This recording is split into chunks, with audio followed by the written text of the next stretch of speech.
¿Qué pasa, chavales? Estamos aquí de nuevo otra vez. Espero que estéis todos muy bien. En este caso vamos a hacer un vídeo sobre pintura aeronáutica, cómo se pintan los aviones, ¿no? Qué serie de capas lleva, por qué se pinta, por qué no se pinta, puntos positivos, puntos negativos. Creo que puede ser un vídeo bastante interesante. Nombraré nombres también de productos que se utilizan en la industria y bueno, pues espero que os guste mucho, ¿no? Así que bueno, sin más dilación, pues pasamos con la intro.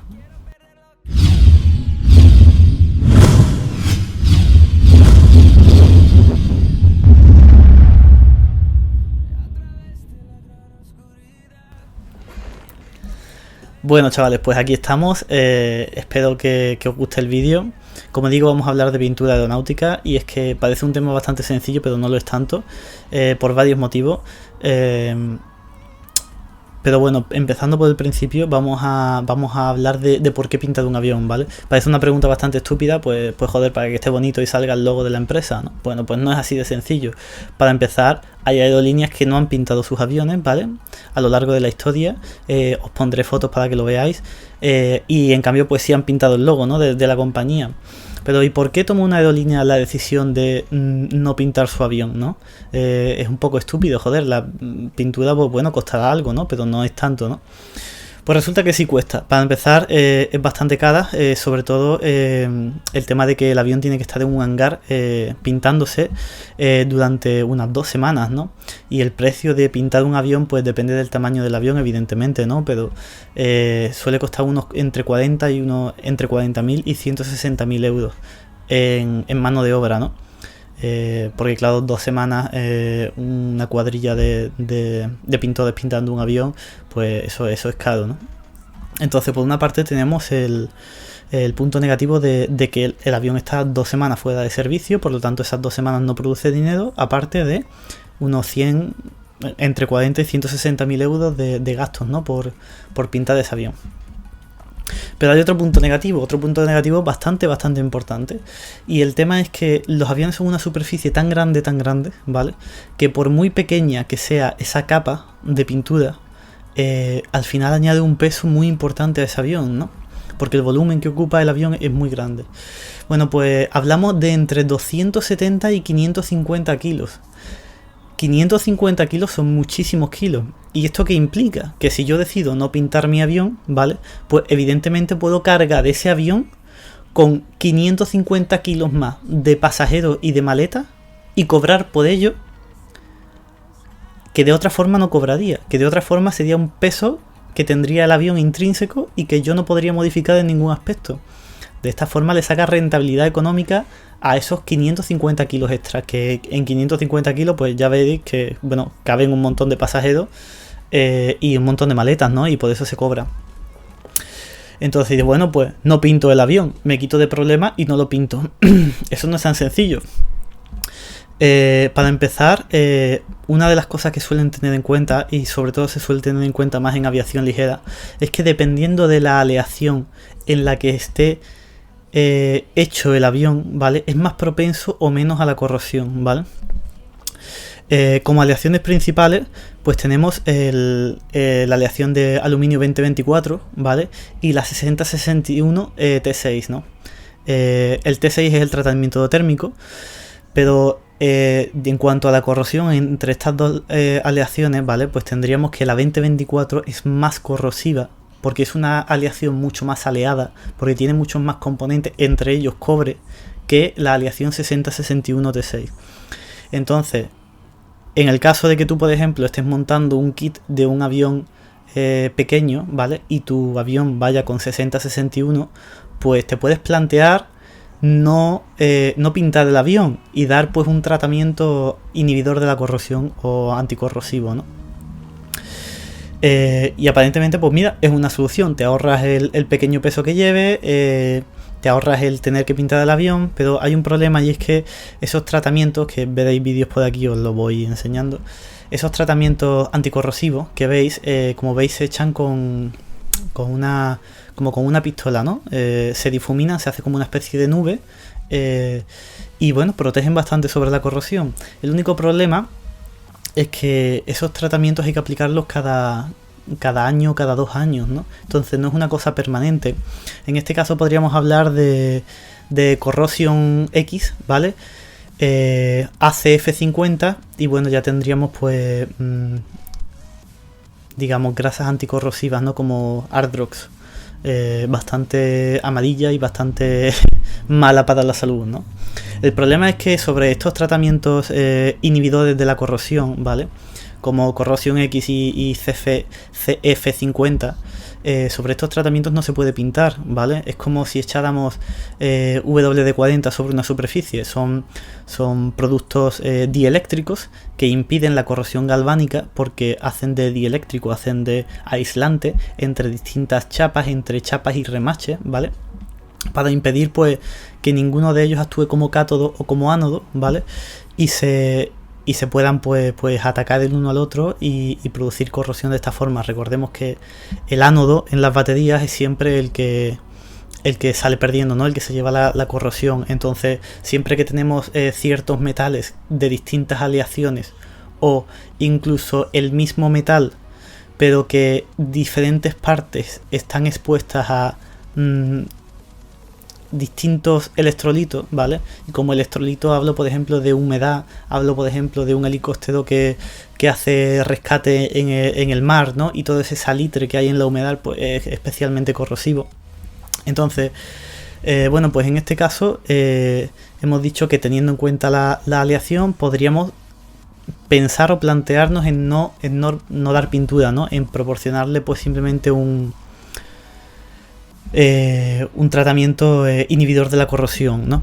Después hay que tener en cuenta que normalmente estos tratamientos inhibidores de la corrosión se suelen dar en el interior del avión, se mete pues por dentro de las costillas del ala, por partes del fuselaje que no es posible acceder, ¿no? Para evitar que haya agua, haya humedad en distintas esquinas que realmente no tenemos acceso, ¿no? Para pintar o para proteger una vez que el avión está ensamblado, ¿no? Pero por norma general los aviones se pintan. Bueno, pues después supongamos que para mí no es motivo suficiente el hecho de ahorrarme ese peso, ¿no? O ese coste de la pintura durante los 30 o 40 años que puede que ese avión esté volando, ¿no? Y tener que pagar pues un costo de mantenimiento mucho más grande.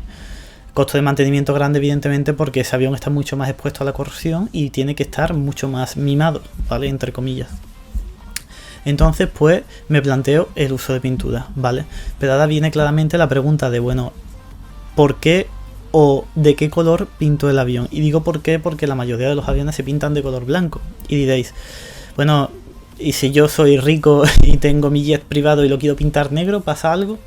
No, no pasa nada. De hecho hay jet privados, hay aviones que están pintados ya sean de color de grises o negro y no pasa absolutamente nada.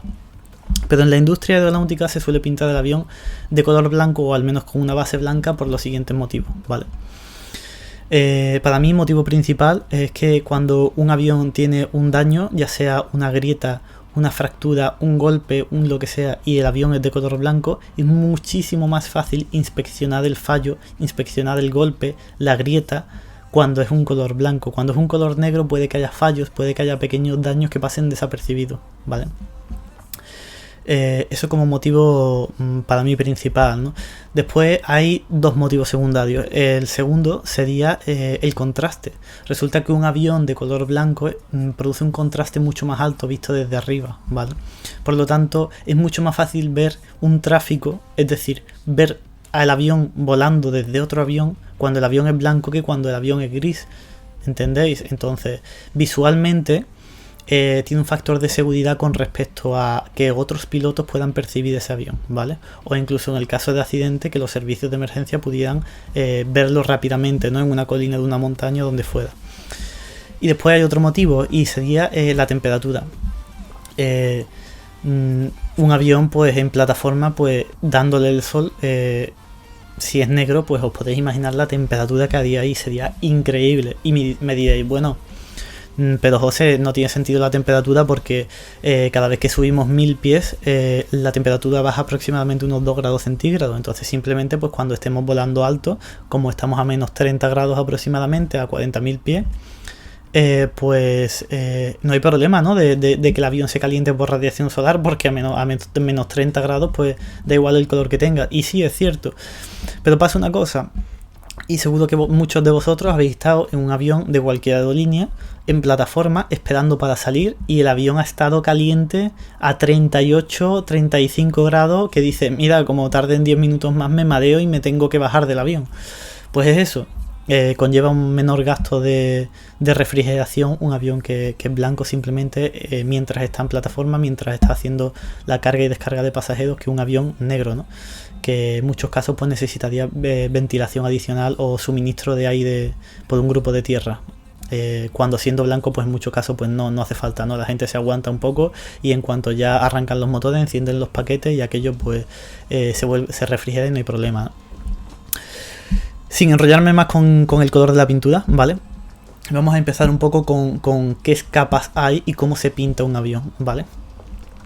Bueno, pues para empezar, cuando un avión se repinta, ¿vale? Al avión se le quita toda la pintura y evidentemente un avión no se lija. Y os explico por qué no se lija. Si tú tienes un fuselaje de un avión, una chapa de un avión, ¿vale? En la que hay cierto remache, una línea de remache, y tú te pones a lijar ahí, la probabilidad de que termines lijando más los remaches que la pintura es muy alta y puedes terminar produciendo un daño, una erosión excesiva a esos remaches por el hecho de estar lijando toda esa superficie, ¿vale? Por lo tanto, normalmente se opta por la opción de decaparlo, ¿vale? Se decapa, pues por ejemplo os pongo un vídeo de un decapador, este decapador se llama PS3000, si no me equivoco. Como veis, en el transcurso de 24 horas pues se le echa con spray, digamos como si fueras a pintar el avión, ¿no? Pero con este producto se deja y en 24 horas pues la pintura literalmente se derrite y se cae al suelo, ¿no? Cada vez, gracias a Dios, pues tenemos productos que son más eficientes, ¿no? Antes había que darlo con brocha, poco a poco, trocito a trocito, tardabas una eternidad. Cada vez se hacen las cosas de una forma más eficiente y son productos menos tóxicos, gracias a Dios. Como os podéis imaginar, el proceso de decapado es un proceso muy importante porque estamos retirando toda la pintura antigua. Si nosotros pintáramos sobre la pintura que ya existe, pues tendríamos entonces un problema porque tendríamos no 500 kilos de peso de pintura, sino que tendríamos 1000 kilos aproximadamente entre la pintura antigua y la pintura nueva. Por lo tanto, frecuentemente se suele decapar el avión. Y digo frecuentemente porque también hay compañías que deciden no decapar el avión, como os pongo aquí un vídeo, pintan encima de la pintura antigua y ya os digo que, bueno, pues procedimientos de la compañía, ellos saben a lo que se atienen, ¿no? No pasa absolutamente nada. Cuando hemos decapado el avión, ¿vale? El avión hay que desengrasar la superficie perfectamente porque si no la pintura no adhiere bien a la superficie, ¿no? Y se quedarían pues distintas gotas hechas, ¿no? Entonces, para desengrasar el avión antiguamente se usaba MEK, que es metil-etilketona, ¿vale? Digamos que es una especie de... ¿Cómo decirlo? Una especie de disolvente muy fuerte, ¿no? Antiguamente los mecánicos se lavaban las manos con eso y te las dejaba peladas. Pero claro, evidentemente es muy malo, ¿no? Es muy agresivo y bueno, pues está en desuso, cada vez se usa menos. Puesto nombro uno, pero todos estos compuestos ya digo que depende de dónde trabajes con el avión, pueden usar un compuesto u otro y las cosas cambian mucho, ¿no? Incluso salen compuestos nuevos que gracias a Dios pues son menos corrosivos y menos malos, menos tóxicos, ¿no? En definitiva, tanto para el medio ambiente como para el que lo usa. En este caso pues, podríamos usar un compuesto como Alumiprep 33, ¿vale? Que es simplemente pues eso, para desengrasar la superficie y quitar todo tipo de siliconas y aceites, ¿no? Pero después de desengrasarla, después de haber quitado la pintura y desengrasarla, tenemos que no imprimir la pintura todavía, aunque es un compuesto que a veces también se usa para imprimir la pintura, ¿vale? Alodine es una solución que ya la hay en formato pues líquido o en formato polvo, ¿no? En el formato polvo pues hay que mezclarlo con agua en una proporción específica para conseguir la solución, y en formato líquido pues simplemente pues se coge con una brocha, o bien se diluye o se usa depende del formato en el que traiga el envase, ¿no? Pero en definitiva con una brocha se pone sobre la superficie de aluminio entre 2 y 5 minutos. ¿Y por qué digo entre 2 y 5? Entre 2 y 5 minutos porque depende de la temperatura en gran medida, ¿no? Depende de la temperatura, digamos que ese material, ese aluminio, está más propenso o menos propenso para ser atacado por ese alodine. ¿Y por qué digo atacado? Porque el alodine lo que hace es producir una capa de oxidación superficial a esa chapa de aluminio, que hace esa capa en sí, protege al aluminio de corrosión. Entonces le proporciona una capa anticorrosiva, ¿no? Después de evidentemente haber tenido esta solución entre 2 y 5 minutos sobre la superficie, tenemos que enjuagar la superficie con agua, ¿vale? Y termina el tratamiento. La verdad es que es muy eficiente, se usa en la industria cuando un avión tiene un golpecito, cuando un avión tiene un desconchón de pintura, ¿no? Después de evidentemente del assessment, ¿no? Por si hubiera algún tipo de daño. Pues se suele poner alodine, incluso hay alodine en versión subrayador, por llamarlo de alguna forma, ¿no? De forma que con el mismo subrayador pues le das, después lo enjuagas y ya puedes pues automáticamente usar ese alodine como imprimación para pintar la pintura, ¿vale? Aún así, no es común usar el alodine como imprimación, aunque de por sí se puede usar, ¿vale? Y es porque la capa del alodine, pues si fuéramos a dañarla un poco, veríamos que se desprende, ¿no? Que no es demasiado fuerte. Entonces, en la aviación ligera, avionetas y aviones pequeños, he notado que la imprimación que se suele dar es una imprimación de 2 componentes, normalmente una imprimación epóxica, que funciona muy bien y que prácticamente es imposible de quitar sobre la superficie del aluminio, ¿no? Pero en aviación comercial, en aviación de aerolínea, aviones grandes, se suele usar cromato de zinc. Cromato de zinc es ese recubrimiento que vemos que es amarillo. Veréis en el vídeo como después de capar el avión y dejarlo en la chapa limpia, le echan cromato de zinc. Y es que el cromato de zinc funciona como primer, como imprimación, ¿vale? Y protege muy bien la superficie ante la corrosión, ¿no? Ya digo, se puede usar, se puede decapar, desengrasar, usar alodine y después usar cromato de zinc y después la pintura, o se puede directamente usar cromato de zinc y la pintura, o alodine y la pintura. Ya como digo, pues depende del que lo haga, ¿no? Las decisiones que tome. Y de hecho, pues todos estos productos, pues ya digo, van cambiando. El cromato de zinc protege muy bien, ¿vale? De hecho, como veis, tanto en aviones ligeros como en aviones grandes, pues en muchos casos, incluso la estructura interna, ¿no? Pues está digamos, pintada con esta solución tan llamativa. Y bueno, en el caso de la estructura interna, pues se suele dejar así, porque evidentemente no solo necesitas protegerlo ante la corrosión y no pintarlo, ¿no? En el caso ya pues de la estructura del fuselaje, pues se suele pintar encima de esta solución de cromato de zinc. Después del cromato de zinc, ¿qué capa va? Pues evidentemente después del cromato de zinc va la capa de pintura, ¿vale? Normalmente se suele dar la pintura blanca, la pintura base, sobre la que se pintará pues el logo de la compañía o los distintos colores, ¿no? Pues bueno, chavales, espero que os haya gustado. Esta es la información que yo tengo, esto es lo que yo sé sobre pintura aeronáutica, ¿vale? Espero que os haya gustado, espero que hayáis aprendido algo nuevo. Si os gusta este tipo de vídeos en los que enseño cosas, pues os agradezco muchísimo que le deis un like al vídeo, que os suscribáis al canal. Si tenéis ideas sobre vídeos, sobre cosas que queréis que explique, cosas que queréis ver, dejármelo en los comentarios, yo lo investigo. Y en cuanto pueda pues subo un vídeo, ¿no? Explicándolo, por mí no hay ningún problema. Así que nada, chavales, muchísimas gracias por llegar hasta aquí, por llegar hasta el final. Y nada, pues espero que tengáis un buen día y nos vemos en el siguiente vídeo.